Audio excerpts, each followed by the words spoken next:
Good afternoon, everybody. Welcome to the Country Education Partnership Professional Development Summer Series. My name is Brendan Ryan. The Country Education Partnership acknowledges the traditional owners and custodians of the land on which our schools, our families, and our communities work and play. We pay our respects to elders of the past, the present, and those that will lead us in our collective future. Today I'm delivering from Wadawurrung country. Welcome everybody to today's session. Today's session is dealing with conflict, title being Conflict Training for School Leaders.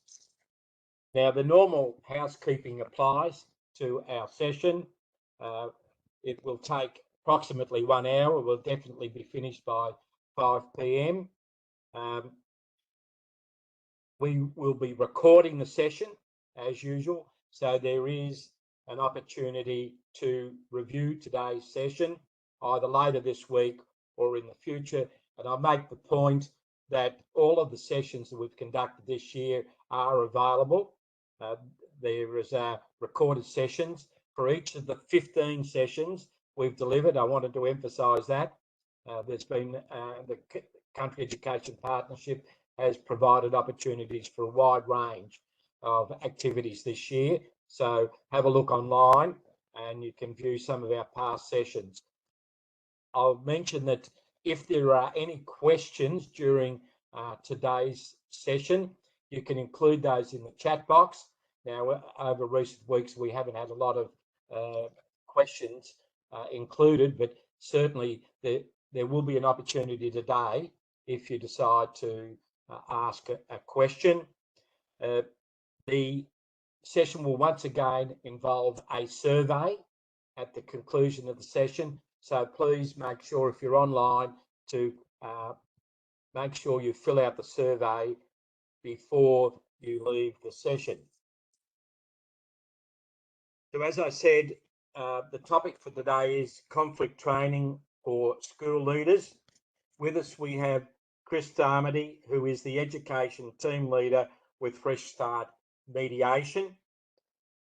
Kris Darmody is an accredited workplace mediator, conflict coach, counsellor with a Fair Work Commission, and a trained secondary school teacher. With a 20-year history spanning a range of industries, including creative, education, commercial, and government sectors. Kris has worked with a diverse range of people and personalities in different workplace environments to help them understand and navigate conflict with the goal of resolving their disputes. As a trained secondary teacher, Kris brings both insight and understanding of the educational sector to help people in schools and their communities frame their relationship with conflict. So it is certainly my pleasure to welcome Kris and hand over to Kris to deliver today's session. And thank you very much for making your time available for us. Kris? Thank you very much, Brendan, and thank you to the Country Education Project for allowing me the opportunity to talk to you all today, and welcome to everyone. So look, we do have quite a bit to get through today, and I'm conscious of time. I will keep to the allotted time slot. But look, if there is at any stage any sort of follow-up questions that we don't have the chance to go through today, please let me know. I'll provide my email address at the end of the session, and I'm very happy for people to contact me as they need to. But we'll get straight into it. Sorry, there we go. Okay, so look, just a quick overview of what we'll be covering off today. First of all, conflict concepts. And I just want to sort of go through, it might seem a little bit obvious, but just in terms of what our general perspective on conflict is, potentially as a society, as a cohort of educators, and then to perhaps have a look at how we each individually view conflict, because I think it's fair to say that there will be some commonalities in terms of the way that each of us view and approach conflict. Then I want to have a look at our human response to conflict, and it is a natural follow-on from how we view conflict. How do we respond to conflict, and how does that impact or work with various different conflict situations? And I guess that's sort of looking at the status quo, and then we'll sort of move potentially towards this idea of reframing our relationship with conflict. And that requires a real stretch in mindset. But the reason I sort of want to, acknowledge perhaps where we all sit with conflict initially, and the way media portrays conflict, and societal perspectives on conflict, is so we can sort of say, okay, well, look, how are we going to move on from this? And then what can we do in terms of understanding the conflict cycle? And I will be, using and referencing where possible, examples from the education sector, because I do believe, and my experience is such, that the education sector, and let's just say schools in particular, have their own, unique circumstances and situation that is, I guess, ripe for conflict. I'll name it. It's hot out there, and so I will use schools as an example where possible. Just given we are, I'm talking to a bunch of school leaders here today. So, look. So where do we go when we think of conflict? And I think, a very quick sort of search on the internet for synonyms of conflict will give us an understanding of, okay, well, look, if I think of conflict, and I'll ask you to all do it now, have a quick think about a conflict that's going on in your life. How is it making you feel? And what are some of the synonyms for conflict? We have this word conflict, but where do our heads go when we think of conflict? Or what is a sort of general perspective on conflict? And a search, as I said, a quick Google search will reveal the answers there. We're talking battle, clash, combat, war, row, disharmony, contest, competition, rival, strife, collusion, contention, tug of war, opposition, struggle, friction, dispute, difference, disagreement, antagonism, dissidence, animosity, difference, hostility, discord, interfere, brush or brushing up, dissension, contrast, disaccord, fight, oppose, mismatch, contention, and disunity. So it's not really painting a terrific or positive picture of conflict, is it? When we sort of, and I think for what I do talk to people about, is this idea that asking everyone out there, when they think of the word, think of conflict, do we really think of anything positive? Do we really, what is going on for us? And if you take a look at these words that we have out here in terms of synonyms for conflict, as I said, there's nothing really positive or appealing about the idea of conflict. And I think that's a really important place to acknowledge, or place to start, and to acknowledge that for most of us and society in general, conflict is something that we don't like, we don't want, and we try to avoid. But the reality is that it's not going to go away, and that is moving towards an acceptance of conflict in our lives, in our work environments, and in particular in a school environment, and I'll get to that, but then also more broadly in our broader society. And I think too, we have this general perspective on conflict, and then we've got these concepts about conflict and what it means. And I call these the conflict binaries, and it's a really, really narrow approach to viewing conflict, but it's the way generally we do. And it's about winning and losing. It's about right and wrong. It's about yes, no, me, you, us, them, and we know a lot about us and them, particularly in today's environment. Positive, negative, in, out, and hot and cold. So we're, generally speaking, we set ourselves up in a conflict situation in corners or at adversarial positions, again, because of some of these popular or more common perspectives on conflict. And then when we look at what the dictionary says, we've got, okay, conflict is competitive or opposing action of incompatibilities, an antagonistic state of action or action as divergent ideas, interests, or persons.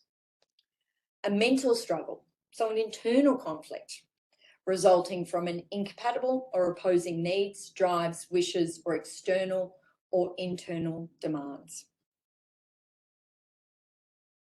Okay, sorry, we missed one. And the opposition of persons or forces that gives rise to a dramatic action in a drama or fiction. So again, it's yes, no, win, lose. It's two forces coming head on that can't possibly find a way through. And that again is our general, if you like, perspective or common perspective on conflict. And it's something that we're taught from a very early age, and certainly it's the way conflict is portrayed in the media as well. And then we have our responses to conflict. And again, this is just it's worth acknowledging the different ways that we as individuals respond to conflict or respond to this idea of conflict.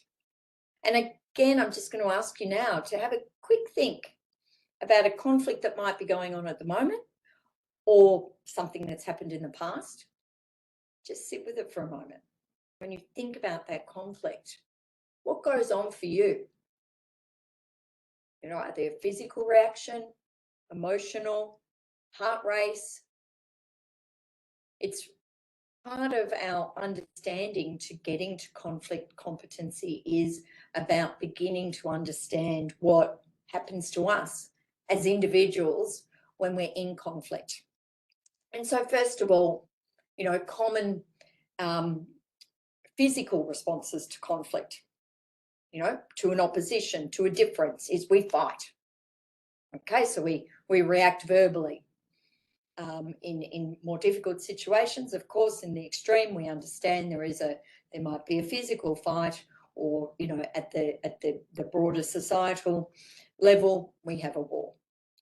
Or we have flight as individuals. Okay, you know, and I think many people can identify with the flight freeze response, perhaps. I just don't want to go near it. I'm not going near it. I'm not talking about it. I'm going away. And these are our physical responses. We don't want to deal. Really common. Really, really common. Or we appease. And that is another element of a physical response to dealing with conflict. Okay, I agree. Or yes, I will do what you want. And we're talking about physical responses. It's our desire to either fight, or it's our desire to walk away, or it's our desire to hide. Let's just move on. I'll let you do what you need to do, if we're talking about another individual. And because we are sort of looking at individual responses, yes, we're talking about interpersonal conflict here. Then we have our emotional responses. So simultaneously, our body's telling us what we want to do, whether it's fight, flight, appease, or freeze. And then at the same time, we've got anger or distress. And this is another element of our physical or emotional response to conflict. And all of this is going on all at the one time. And we know it. But what part of my work and part of what I try to ask people to do is acknowledge it and begin to understand it. And I think in the space of wellness and mindfulness, this is an offshoot or a cousin, that we're really just looking at a subset of mindfulness when we're looking at our responses to conflict. Sorry, that's the last one. And then we've got our cognitive responses to conflict. So we have our emotional responses where we're feeling really upset. We may be tearful, we may be shaking, we may have a heart racing, and that would also feed into the physical responses, or we may be furious. We may really be wanting to respond in a way that is fighting, or anger still may lead to a flight, but we're furious. We're furious about this conflict that's going on. So, and the two things could be going on simultaneously. We might be really distressed by the fact that we're also carrying this anger at the same time.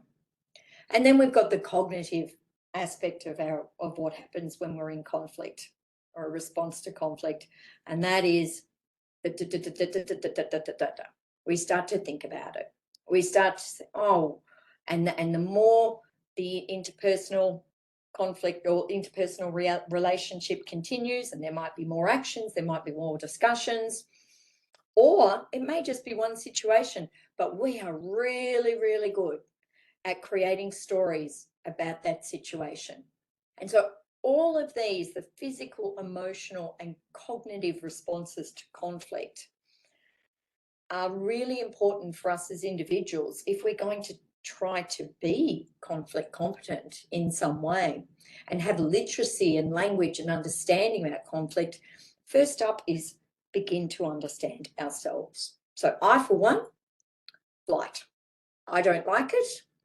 I would prefer to move away. There's a mix of distress and anger in most conflict situations for me, probably quite a bit of anger. And, you know, as I begin to learn a bit more about myself, the thoughts and unconscious amplification still happens, but we try to understand it and try to recognize it for what it is.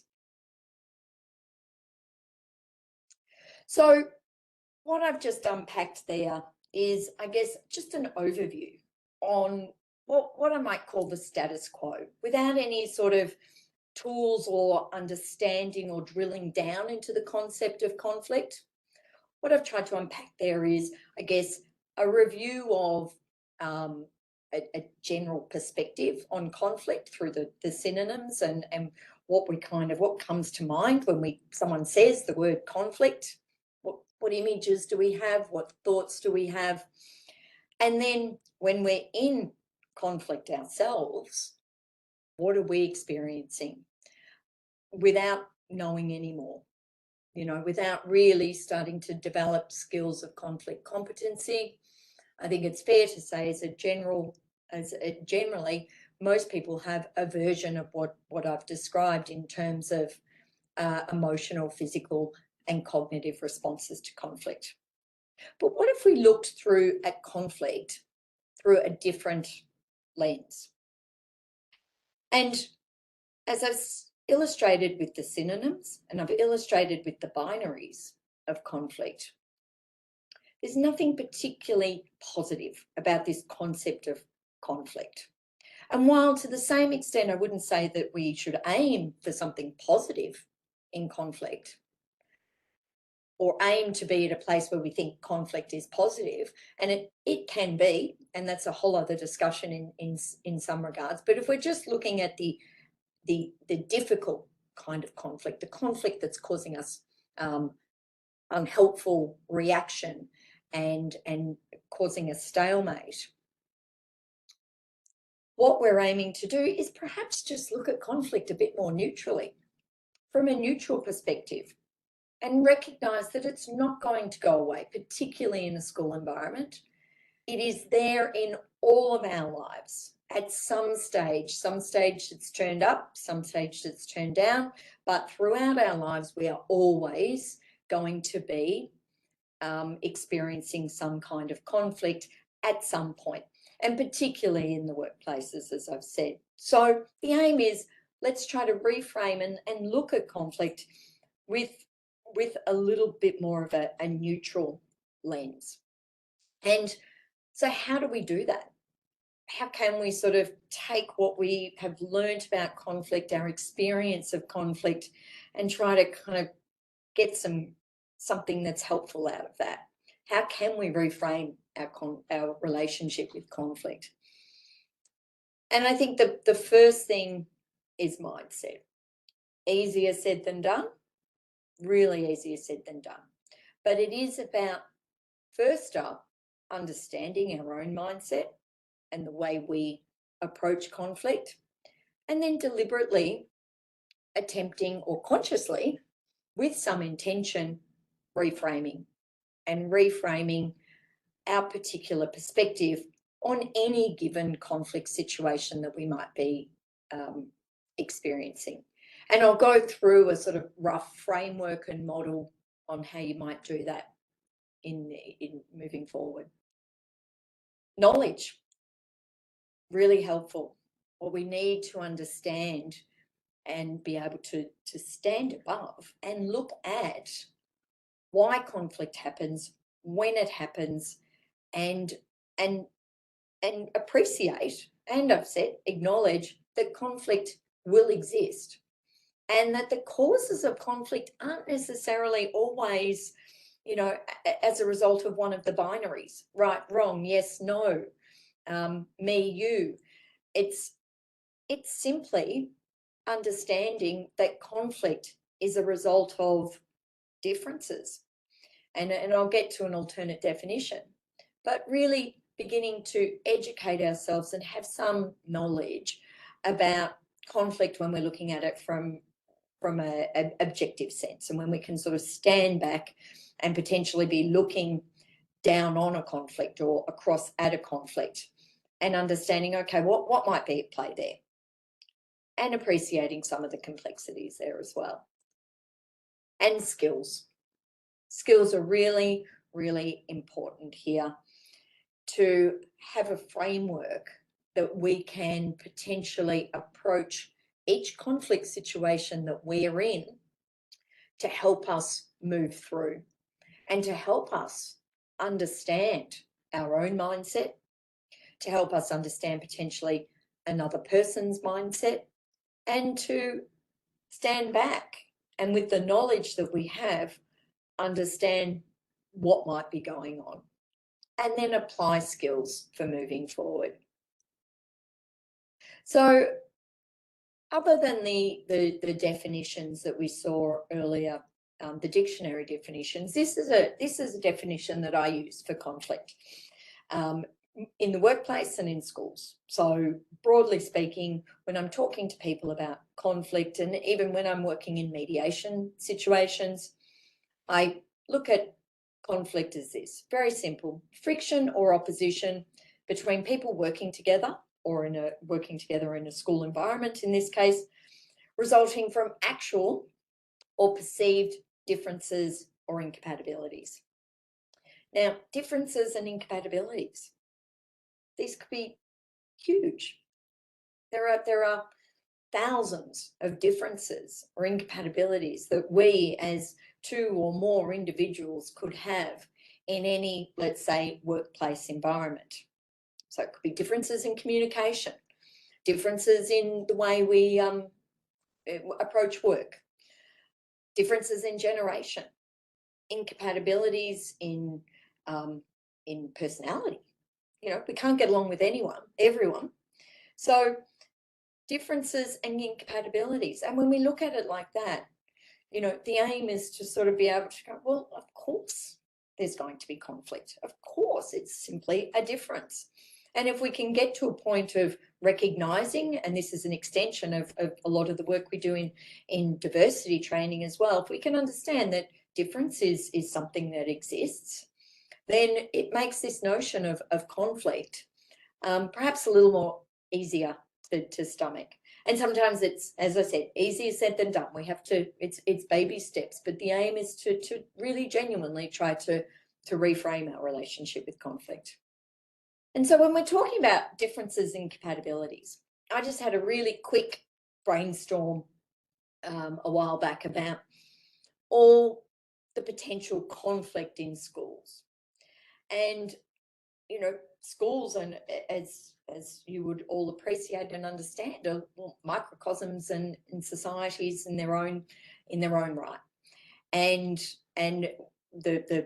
what creates a flourishing and thriving school environment through difference and diversity, perhaps, is the differences that may potentially lead to conflict. And so it's about the yin and yang and understanding that they both sit together, and conflict is part of the school environment life. We're never going to get rid of it. It's never going to go away. And so it is about equipping teachers and leaders, and then potentially parents in another perhaps more difficult sense, with the skills to work through conflict in a way that is more helpful than that sort of binary approach, which I think is for many people, not just in schools but in workplaces more generally, the go-to approach. So we've got students. Okay, so who do students come up across every day? Teachers, fellow students, peers, parents, and leaders. By that I mean school leaders. So over here, we have a little subset of all the potential conflict that could be happening through differences and incompatibilities with all of these different groups of people. And then we've got teachers. Okay, teachers, fellow teachers, students, parents, community, church, diocese, parishes, the broader community, depending on the school environment and the nature of the school itself. Then we've got parents. Well, other parents. I think particularly today with social media too, something's going on there, where I've been across a lot of chats and social media and Facebook pages, and it can get pretty sticky out there, as I'm sure you can appreciate. But parents come across other parents. Leadership, school leadership. I don't imagine there's a school leader or teacher who hasn't experienced a conflict situation with a parent. Very, very difficult. And of course, students. And look, acknowledging that students and teachers has its own sort of issues, and it's not something I'm going to be addressing here. It's a very sort of particular situation in itself, but just broadly speaking, so far these are our different cohorts of potential conflicts. So within that, there are so many permutations and combinations. And then of course we've got leaders, and leaders have even got more. They've got the school board, depending on the administration and the infrastructure or the setup of the school. Parents, staff, students, community, the church, the local diocese, parishes, and in some instances, local government, let alone any sort of potential building projects that might be going on as well, and potential conflict with architects or builders, for example. So I just want you to all take a look at this and think, well, okay, is any of this going to go away? All of these relationships are crucial to a vital and thriving school environment. And that's what we love about a school environment. But with it comes differences and incompatibilities, or perceived differences and incompatibilities that inevitably do lead to conflict. And then on top of these ready, ripe relationships that are flourishing on one hand and difficult on another, perhaps, we've got a more general ingredient for conflict.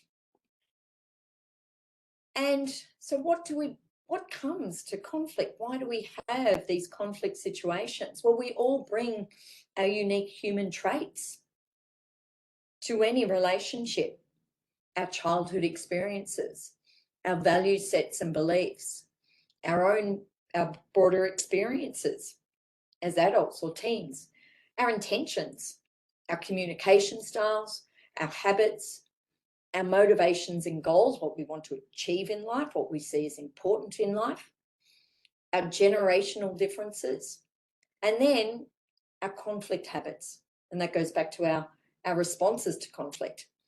what's our individual go-to for conflict?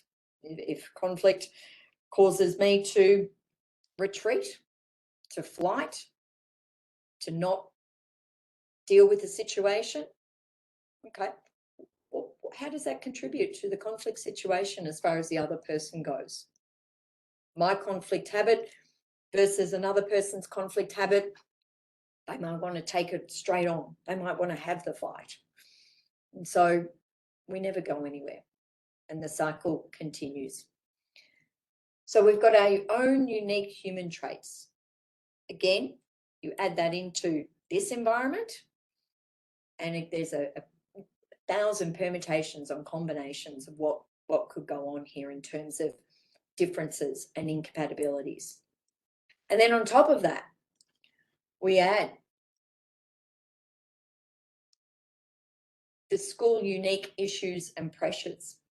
So students, parents, board, community, scarce resources, class size, deadlines, different ways of teaching, different ways of learning. You know, I think I was saying to Brendan and the team earlier, and Kira and Madison, that it had been quite a while since I'd been in a classroom, and I sort of re-entered a few years ago, and the difference in sort of say 15 to 20 years was remarkable, and a lot of positive there, but also really, really complicated in terms of, you know, in terms of teaching in itself, but then also relationships with parents, relationship with community. And so the pressure on teachers and school leaders is intense. And I think it's just need to acknowledge that. And I think it is acknowledged in the broader society that it's a tough, very worthwhile, but it's a difficult environment at times to be in. And so there are these pressures that are unique to a school environment that potentially do contribute. They're part of the ingredients for conflict. Doesn't make it worse, better. It is what it is. It's just part of the mix, and every work environment has their own. And this is some of these things are what is unique to the school environment. And then, then we have our own conflict styles. So as I mentioned before, we've got this situation where a conflict, an interpersonal conflict comes up, and then we all have our go-to ways of dealing with conflict, whether it's avoiding, accommodating, competing. I want to win. It's important for me to win. And then there are collaboration and compromise are two other important ways that individuals deal with conflict. And dealing with conflict and conflict styles is its own sort of unique subject matter or specialized subject matter. But the way two or more individuals might approach a conflict once it's come to the surface often continues that conflict cycle. As I said, is as a result. If you have two competing personalities or two competing styles, that's and it goes on and on and on. And so again, this is just about sort of acknowledging that any conflict situation itself, if we bear it back to the basics, can be seen as a difference or an incompatibility. And what leads to that difference or incompatibility may be as a result of all of these things here.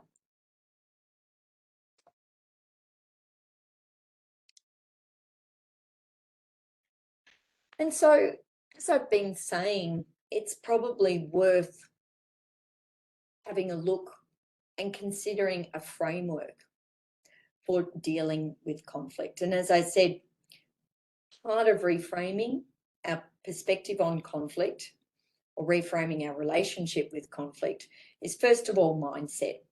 So cover that, committing to doing it and committing to trying to look to conflict in a different way.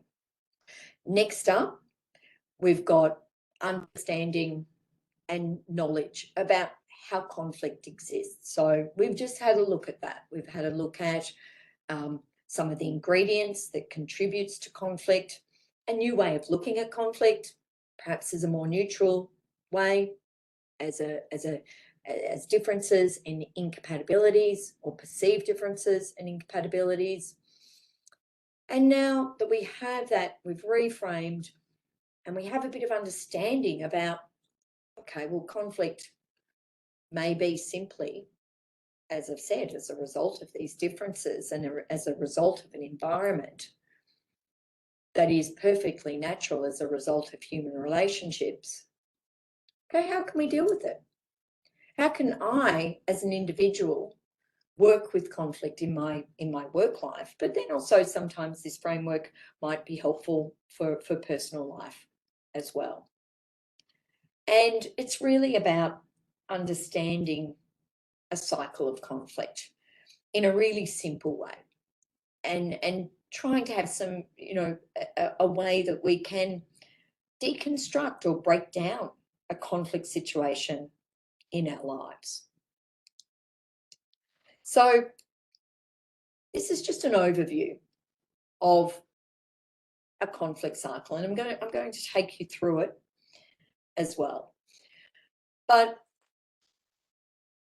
it's fair to say in most situations, a conflict cycle will have a precipitating interaction. It might be an event, it might be something that's said, not said, it might be something that's done. And more often than not, a conflict situation will start internally, and it's about kind of going back to some of those ideas of, okay, well, what am I feeling? What's going on? Well, something's a bit off with that. I don't know what it was, or I 100% disagree with what that person just said. How's that making me feel? And often it is this internal conflict that might fester for a little bit. And often I'll have people kind of coming to me saying, well, I didn't even really know there was a conflict until such and such. Whereas for the other person, that conflict's been going on for months. Whereas something then has happened to make it an external conflict or an external dispute. And so I'll break this down and then we'll go through it again. So as I mentioned, first up, highly likely that a conflict situation happens as a result of an interaction or an event. And then I look at it from my own perspective. And the first thing I want to try to be able to do is think, oh, something's triggered. That's really frustrated me. That's really, really annoyed me. So let's say it's an offhanded remark about an exercise that I presented in a lesson I taught in my legal studies class, and I another fellow staff member,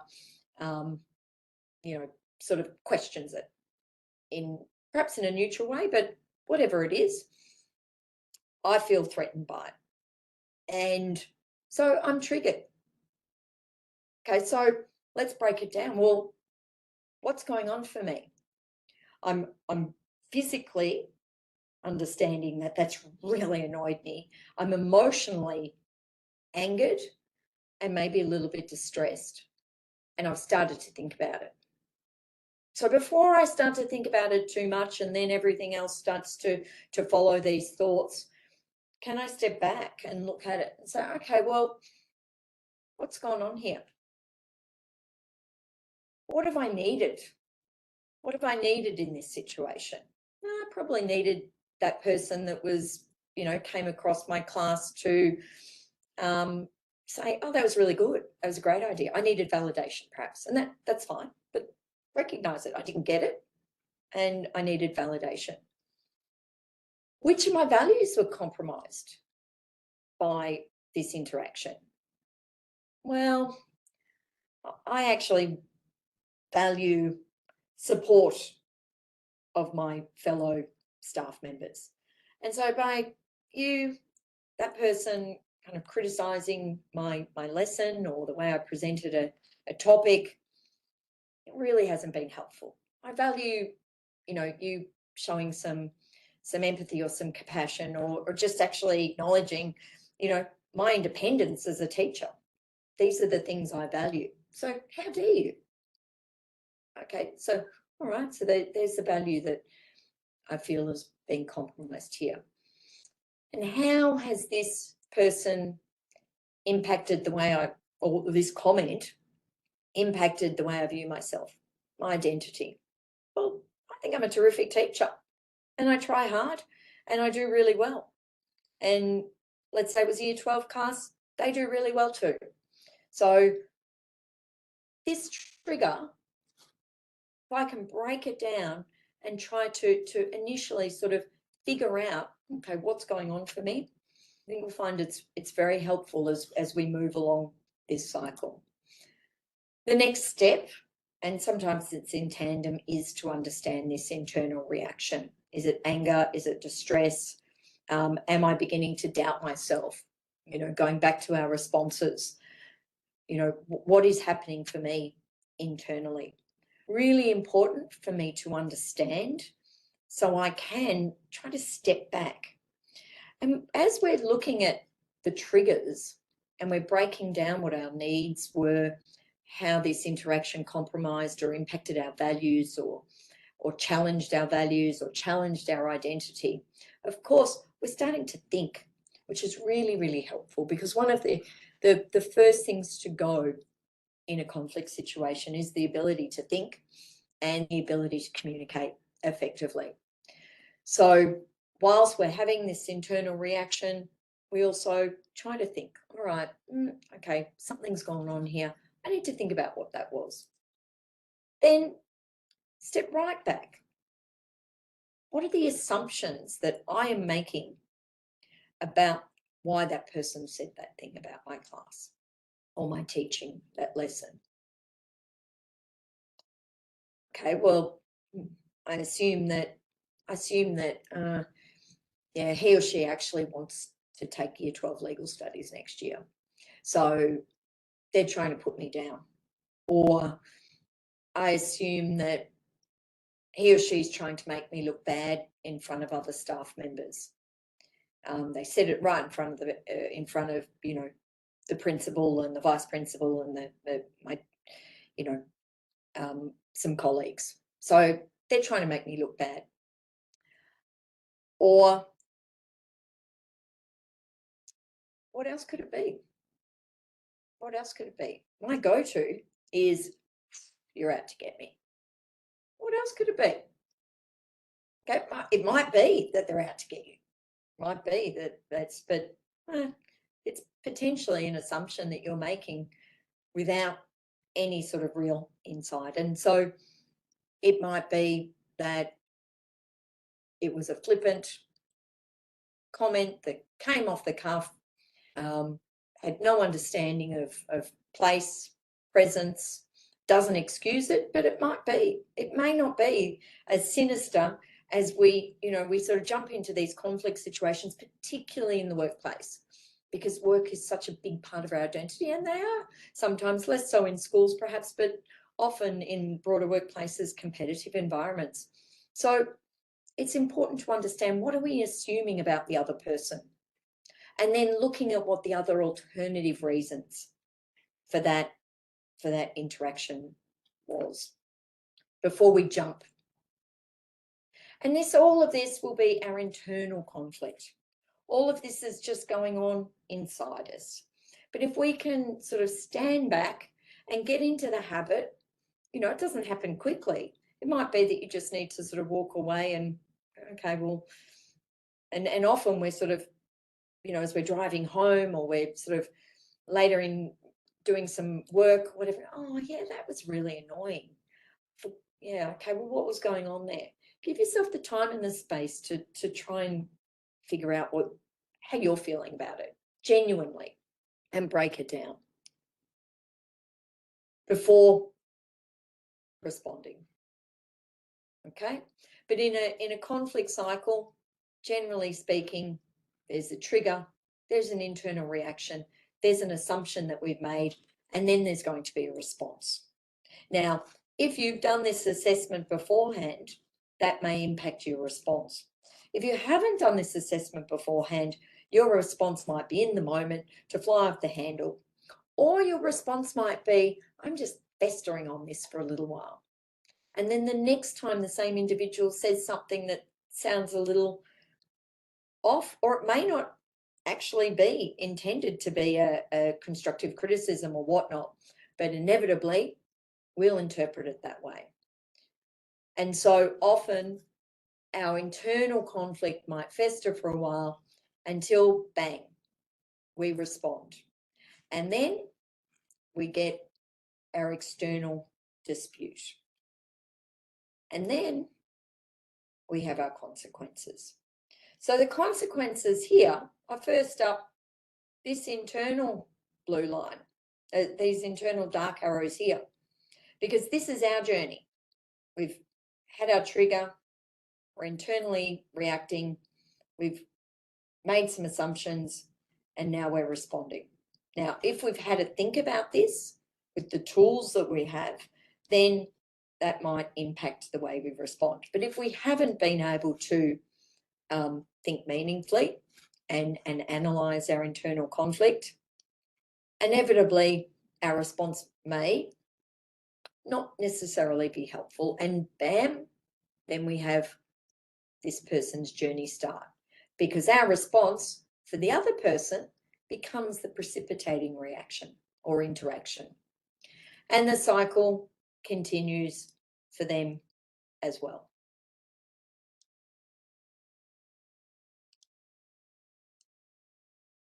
Okay, and then from that there are consequences. So the conflict cycle, as it appears, it may be that two individuals that need to be talking on a regular basis no longer talk, or it might be that there's hostility in every interaction that's going on. But the responses and the consequences, this is where in any conflict cycle things become difficult and things become problematic. And it might be other team members are impacted. It might be that students or parents become impacted. It may be that both of these individuals involved are continually having internal reactions and internal difficulty, emotional, physical, just as a result of this ongoing conflict. So consequences are often poor productivity, an inability to think, an inability to communicate, and stress and anger. And none of these things are helpful in any environment, let alone a school environment that already has its own unique set of pressures. So what I aim to talk to people about, if people come to me with a conflict situation, I ask them to look at the conflict situation with this lens, with a view to then looking at options for moving forward. Because, and there are two ways that I ask people to look at this. I ask them to do their own journey. So let's say we have a conflict situation. What happened for me? What was the triggers? What was the internal reaction? What did I assume about what was going on with the person that that provoked me, that crossed the line with me? How did I respond? So let's say I flew off the handle at another interaction down the line. What were the consequences of that? Consequences of that, first up, are potentially another internal conflict begins with the other person, then they continue to react, and the two of us just go round and round on this cycle, making assumptions about one another, being triggered by one another, and continue, and the consequences just build and build and build. At some point, we've got to stop and we've got to find a way forward. And often, as I said, it is as simple as taking ourselves through this journey, and each of these is a step in its own right, and there's a number of sort of questions and unpacking for individuals that they need to do, and then they need to do it for the other person. Because one of the most important things in dealing with conflict is how can we understand? Doesn't mean we have to agree, but understand what is going on for the other person, what is going on for the other individual. And then for each of these individuals involved in conflict, what are the options for moving forward? Do we do nothing? Might be we do nothing. Okay, well, what are the pros and cons of that? Conflict continues, or it might just peter out. Do we have a conversation? Do we get someone to help us have a conversation? And if we're having a conversation, how do I approach that conversation? What do I want to communicate in that conversation? Is there a safe space for me to have that conversation? And this sort of looks to, various opportunities for an environment where there is potentially a mediation solution, a facilitated conversation solution. But often you'll find that if two parties are able to take themselves through this journey themselves and then come together to talk about it, it's often enough, because what we're trying to do is remove ourselves, neutralize ourselves from the situation, take some of the heat out, and give ourselves that ability of space, time, an ability to communicate, and an ability to think. So I guess some of the key takeouts here today is conflict's here to stay. It's not going anywhere. And we need to understand that. And I think, most people do. But what we need to be doing as organisations and as individuals is committing ourselves to some level of conflict competency. And key to that is reframing our relationship with conflict, beginning to look at conflict in a neutral fashion, reframe the way we approach conflict, reframe the way we think about conflict, and take a look at the way we approach conflict. And how do we do that? We promote knowledge and understanding to help people feel neutral about conflict, or at least take a neutral stance on conflict itself. It might be difficult to feel neutral about conflict because, as we've said, conflict, physical, emotional, cognitive. But if we've got the knowledge and the understanding that conflict is not going away, it's a natural part of the work environment, it is a natural part of a school environment, we are much better equipped to be able to approach conflict in a more meaningful way, and in a way that may assist us all as individuals and as a broader community to deal with conflict in a way that is helpful moving forward. So thank you very much for that time. I think I have finished a little bit earlier, so I'm not sure whether there is the opportunity for questions. I can't really see, but really happy to answer any questions if anyone has any. Thanks, Kris. Thanks for your presentation. Very comprehensive. I have one question, I think, and it's rather specific. In a lot of conflict situations, people become very stressed and they find it difficult to remain calm. Can you suggest a technique in terms of how people can internally remain calm in a conflict situation? Yeah, and it's a very, first up, 100%, and I think for most people in a conflict situation, it is incredibly stressful. We don't like it. I think, aside from our sort of regular kind of mindfulness and breathing practices that are very important, But specifically related to conflict, I do find that it is helpful for people to remove themselves from a conflict situation if they can, and take some time to think about it, using some of the framework that I've demonstrated today. And each of those sort of pit stops, if you like, is its own sort of, hour conversation in itself. But by having those skills, what we're trying to do, and I do it often in mediation, I start people off with a worksheet to try and, identify from a high level, an objective level, what's going on, because we start the brain working, and that's what we're trying to do, to really pull down our stress responses to conflict, and try to start ourselves thinking about the situation at hand, from a framework perspective. So, okay, well, look, first stop is me. Oh, I'm really stressed by this. Okay, what's going on for me? Right? They've said something. How has this impacted me? What's happening for me now?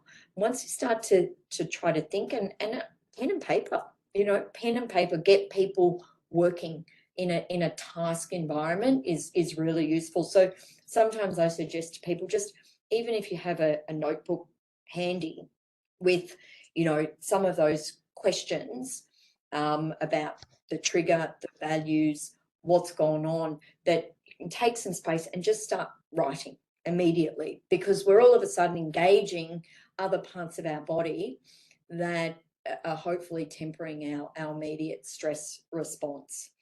But obviously then also, and I know you've done some wellbeing sessions, and I think mindfulness as well, breathing, the box breathing is very helpful if people can't get out of that situation. But if it is a high conflict situation, it is incredibly stressful, and it's not helpful to stay in that situation, my suggestion is to remove and immediately try to start to think, and do that by writing and using our brains to cut through and short circuit our stress responses. Does that help, Brendan? Yes, very important. Thank you for your response there. Look, we've nearly run out of time. Thank you very much for a very comprehensive presentation, some very valuable insights. We're all aware that the level of conflict in our schools for some reason has heightened in recent times. So today's session was very important. So on behalf of CEP, thanks very much, Kris, for your presentation today. Really appreciated. Now, pleasure. I think we have Mark McClay, the Chief Executive Officer, online. Does Mark want to make a comment? Or is he? Thank you, Brendan. And thanks again, Kris, for today.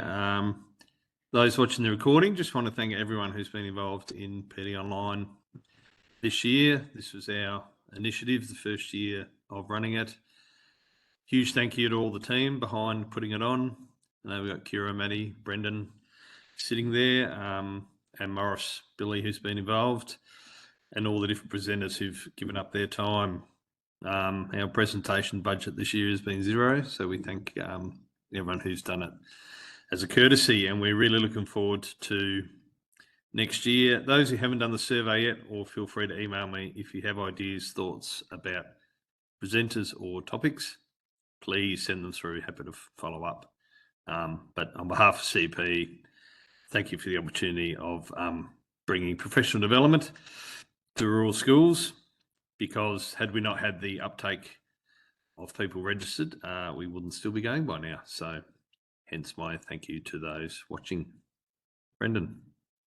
Thanks very much, Mark. And at this stage, the autumn series is scheduled to start in March next year, and I've got my dates right.